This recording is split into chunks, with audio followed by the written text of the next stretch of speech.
So why is the AAP behaving this way? You really don't have to be a rocket scientist to figure this out. I went to the National Convention a couple of years ago in Washington and did a little homework to see who was teaching pediatricians about vaccine safety and autism.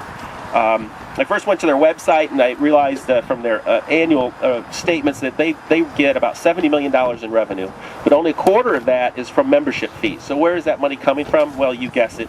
If you look closer on their website, their corporate donors are big, a very long list, and nobody gives more money than the vaccine makers. The journal Pediatrics charges, like most journals, about $10,000 a page for a color ad, and they have 15, 20 pages a month. So that journal generates at least $250,000 every month for drug ads, and then they can generate hundreds of thousands of dollars just from ordering reprints that the drug reps pass around to grand rounds. So this is an organization, if you follow the money, that they're going to be much more loyal to their biggest financial supporters, and that's the pharmaceutical industry. When I attended this AAP conference, I made a list through their book that they give out, conflict of interest statements, and out of about 16 speakers that were lecturing on either vaccine safety or treatment and diagnosis of autism, 15 out of the 16 had very strong financial ties, no surprise, to the drug companies. So you kind of wondered whether the experts that are put in to teach pediatricians about pediatric care are really, more sophisticated marketing divisions of the drug companies rather than scientists that are really looking at science. One Harvard pediatrician had actually 42 different financial arrangements with 14 different companies. I mean, I don't know when they have a time to vaccinate anybody when you're that busy catering to drug companies.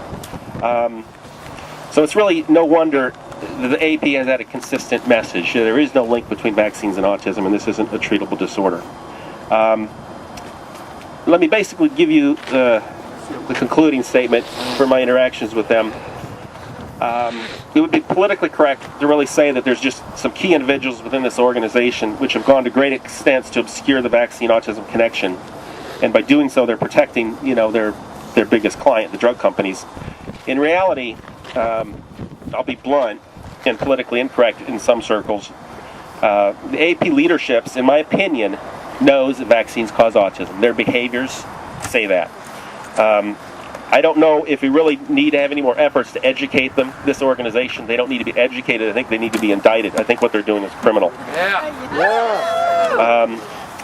They may be morally bankrupt, but they're certainly not stupid. I mean, the science is very clear. They've lied to legislators, they've lied to journalists, they've lied to pediatricians, and worst of all, they've lied to you, they've lied to me, and they've lied to your children. The theme at the 2005 annual meeting in banners all over the conference hall was celebrating 75 years of caring. It wasn't really quite clear to me exactly what they cared most about. Their corporate sponsors are protecting their leadership status over our nation's pediatrician.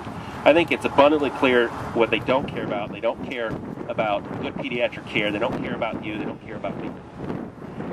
Keep up your good work. We have a lot more to go, but you know what? Your efforts, I think, are going to be heard, and we have to just keep pushing forward. Thank you. Yeah.